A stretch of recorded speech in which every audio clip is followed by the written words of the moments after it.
प्रश्नावली 8.1 का चौथा क्वेश्चन और पांचवा क्वेश्चन, पहला दूसरा तीसरा हो चुका है। ट्रिग्नोमेट्री का क्वेश्चन नंबर चौथा देखते हैं। दिया गया है यदि 15 cot a बराबर 8 हो तो sin a और sec a का मान ज्ञात कीजिए। तो यहाँ पर हमको दिया गया है, लिखेंगे हमको दिया है 15 cot a बराबर 8, ये हमें दिया गया है। तो हम यहाँ से क्या करेंगे, पहले इसको हम cot a ऐसे ही रहने देंगे और बराबर 8, ये वाला जो है ये गुणे में होता है। तो गुणे में कोई भी संख्या होती है और उस साइड जब जाती है तो वह भाग कर देती है। क्या कर देती है? भाग करती है। तो ये गुणे में है, अब 15 गुणे में है तो 15 उस साइड जाएगी तो क्या करेगी? भाग कर देगी। अब एक चीज हम जानते हैं कि होता है cot a बराबर, होता है cot a बराबर आधार बटा लंब। क्या होता है? आधार बटा लंब, ये हमें होता है। अब हम देखते हैं कि आधार की जगह क्या दिया गया है, आधार की जगह 8 दिया गया है, लंब की जगह क्या दिया गया है? 15 दिया गया है। और हमें कहा है कि sin a और sec a का मान ज्ञात करने के लिए। तो अब हम देखते हैं कि यहाँ पर मात्र आधार और लंब दिया गया है, कड़ तो दिया गया नहीं है। और हम जानते हैं कि sin a बराबर होता है sin थीटा बराबर लंब बटा कड़। तो कड़ का मान हम ज्ञात करने के लिए पाइथागोरस प्रमेय द्वारा क्या करेंगे? कड़ का मान ज्ञात करेंगे। तो पहले एक चित्र बना लिया जाए, यानी चित्र हमारा बनेगा,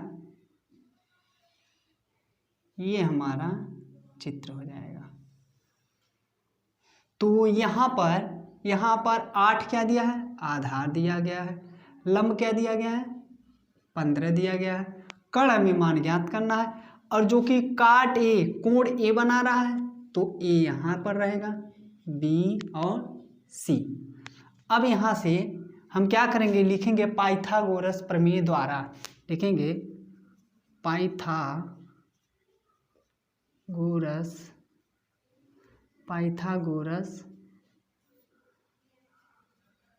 प्रमेय द्वारा। तो पाइथागोरस प्रमेय का फार्मूला होता है कण का स्क्वायर बराबर लंब का स्क्वायर प्लस बराबर आधार का स्क्वायर अब प्लस लंब का स्क्वायर। तो यहाँ पर हम देखते हैं होता है कण का स्क्वायर बराबर लंब का स्क्वायर प्लस आधार का स्क्वायर, ये हमारा हो गया। अब देखते हैं मान क्या क्या दिया गया। तो कण AC है तो हो जाएगा AC स्क्वायर बराबर लंब क्या दिया गया? AB, तो AB का स्क्वायर अब प्लस आधार BC, तो ये हो जाएगा BC का स्क्वायर। अब जो मान इसमें दिया गया है वही मान हम इसमें पुट कर देंगे, यानी रख देंगे। तो AC का मान तो ज्ञात करना है, तो AC का मान दिया नहीं है। तो AB का मान दिया है, AB का मान 8 दिया है, तो 8 का स्क्वायर कर देंगे, प्लस BC का मान क्या दिया गया है? 15 दिया है, तो 15 का स्क्वायर कर देंगे। अब हम क्या करेंगे, AC स्क्वायर तो ऐसे ही रहेगा क्योंकि इसी का तो मान ज्ञात करना है। 8 का स्क्वायर करेंगे तो 8 हटाएं 64 प्लस 15 का स्क्वायर क्या होता है? 225 होता है, 225 दोनों का स्क्वायर हो गया। हम क्या करेंगे, यहाँ से AC के स्क्वायर का मान निकालेंगे, तो दोनों को जोड़ेंगे तो 279 आएगा। अब AC स्क्वायर है तो स्क्वायर जब इस साइड से हटता है उस साइड जाता है तो ये कड़ी में कर देता है, यानी 279 कहाँ चला जाएगा? कड़ी में चला जाएगा। अब कड़ी में ये जाएगा तो हम जानते हैं 279 का खंड होता है 17 गुणे 17, और ये भी जानते हैं जब कड़ी में एक जोड़ा बनता है तो 17 क्या हो जाता है? बाहर निकल जाता है। तो AC का मान क्या हो जाएगा? 17 हो जाएगा, यानी हमारा AC का मान, AC यही है, तो कण का मान कितना दे दिया? 17। अब हमें तीनों मान पता है, क्या पता है, तीनों मान हमें पता है, तो हम साइन ए और सेक ए का मान ज्ञात कर सकते हैं। तो यहाँ पर देखते हैं साइन ए बराबर होता है लंब बटा, साइन ए बराबर होता है लंब बटा कर्ण। उसके बाद लंब इसमें क्या दिया गया है, लंब का है BC है, BC, और कर्ण क्या है AC। अब उसके बाद BC के जगह हम रख देंगे, BC के जगह क्या दिया गया है यहाँ पर BC 15 है तो 15 रख दिए, AC के जगह क्या दिया है 17, यानी हमारा साइन ए बराबर हो जाएगा 15/17, ये हमारा इसका मान हो जाएगा। अब दिया है सेक ए, तो सेक ए का मान निकालेंगे। सेक ए बराबर होता है क्या, कर्ण बटा आधार, तो लिखेंगे कर्ण बटा आधार।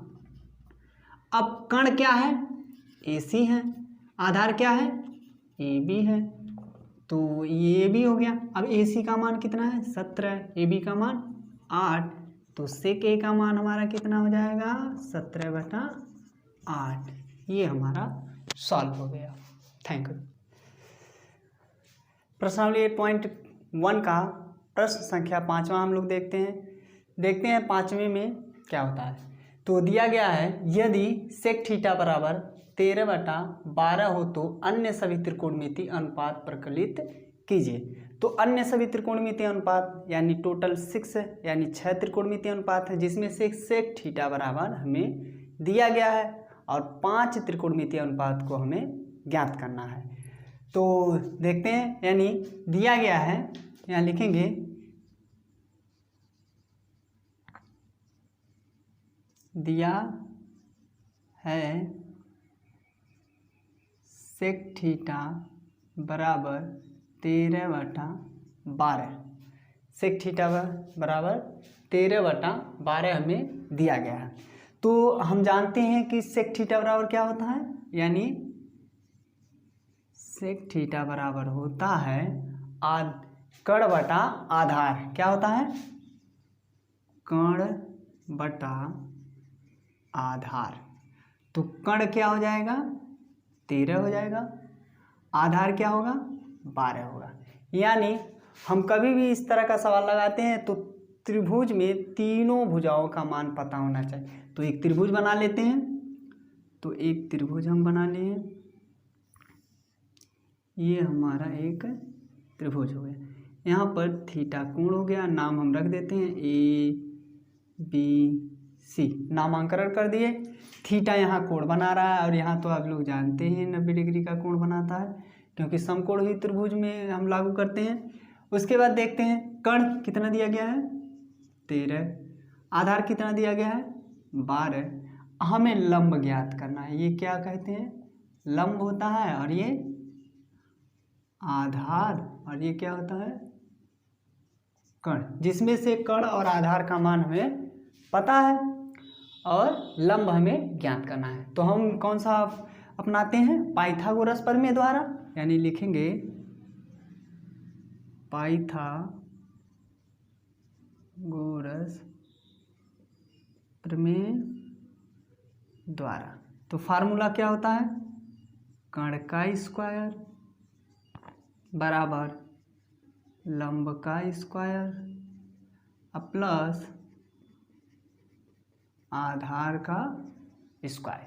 ये हमारा पाइथागोरस प्रमेय का फार्मूला होता है। और इसी फार्मूले से हमें क्या होता है, तीनों भुजाओं में किसी एक भुजा का मान हमें ज्ञात करना होता है। दो भुजाओं का मान दिया रहता है और एक भुजा का मान ज्ञात करना होता है। तो इसी में हम मान रख देंगे। दिया गया है कर्ण कितना दिया गया है 13 का स्क्वायर बराबर लंब कितना, लंब तो हमें ज्ञात करना है, तो लंब हम मान लेते हैं BC है। क्या है BC का स्क्वायर प्लस आधार AB कितना दिया है 12, तो ये हो गया 12 का स्क्वायर। अब हम देखते हैं, तो 13 का स्क्वायर करेंगे 169 होता है बराबर BC का तो मान निकालना है प्लस अभी 12 स्क्वायर है तो 12 का क्या होता है 144 होता है। अब हम BC स्क्वायर का मान निकालेंगे तो इसको इधर पक्षांतर करेंगे, तब ये प्लस में है और इस साइड जाएगा, यानी बराबर के इस साइड जाएगा तो क्या होगा माइनस, तो हो जाएगा 169 और ये इधर आ गया तो -144 बराबर, और ये हो गया BC का स्क्वायर, क्योंकि BC का ही मान ज्ञात करना है। तो अब यहाँ से हम घटा देते हैं, 9 में से 4 गया 5 बचा, 6 में से 4 गया 2 बचा, 1 में से 1 गया कुछ नहीं, यानी ये हमारा BC का स्क्वायर। इसको हम सही रूप में लिख लेते हैं, यानी BC का स्क्वायर बराबर 25, ऐसे तो लिख सकते हैं। अब यहाँ से क्या होगा, BC का स्क्वायर बराबर, ये हम अगर जो यहाँ से अगर जो हम स्क्वायर यहाँ से हटाते हैं तो ये चला जाता है करड़ी में। अब क्या होगा, जब करड़ी में चला जाएगा तो BC बराबर, करड़ी में हम जानते हैं जब कोई संख्या करड़ी में रहती है उसका खंडन कर दिया जाए तो 5 × 5, इसका एक जोड़ा बना तो आ गया 5। तो इसका मतलब क्या हो गया, BC का मान कितना आ गया, 5 आ गया है, यानी हमारा लंब जो था वो आ गया 5। अब हम जानते हैं कि तीनों मान हमें पता है। अब हम क्या करेंगे, अब हम एक त्रिकोणमितीय अनुपात का मान दिया गया है, यानी सेक थीटा का मान हमें दिया गया है, बचते हैं 5, तो 5 का ज्ञात कर लिया जाए। तो हम जानते हैं कि एक होता है साइन थीटा बराबर क्या होता है, लंब बटा कर्ण, ये होता है। उसके बाद कौन सा आता है, काश थीटा, यानी ये हो गया हमारा कॉस थीटा, यानी आधार बटा कर्ण। उसके बाद आता है टैन, तो हो जाएगा टैन थीटा, होता है लंब बटा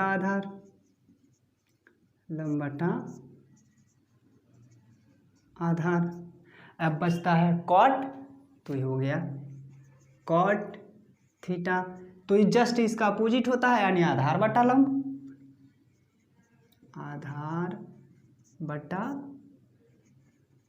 लंब।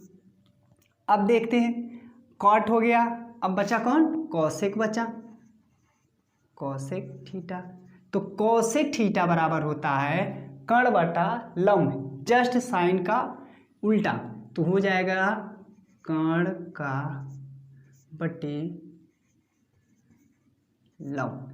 अब सब हमें पता है, 1 2 3 4 5 6 होते हैं, जिसमें से एक मान हमें पहले ही दे दिया है, साइन सेक थीटा बराबर 13/12 पहले ही दे दिया है। 5 ज्ञात करना है, कहा है कि अन्य त्रिकोणमितीय अनुपात ज्ञात कीजिए। तो अब देखते हैं, यानी बराबर लंब इसमें कहाँ है, लंब 5 है तो 5 रख दिए, कर्ण कितना है 13 हो गया, फिर बराबर आधार कितना है 12, तो 12 रख दिए, कर्ण कितना है 13, ये भी हो गया, बराबर लंब कितना है 5, आधार कितना है 12, सॉल्व हो गया। कॉट थीटा यानी आधार कितना है 12 है, तो ये 12 रख दिए, लंब कितना है 5 है तो 5 रख दिए। कॉसेक थीटा का देख रहे हैं, बराबर कर्ण कितना है 13 बट्टे लंब कितना है 5।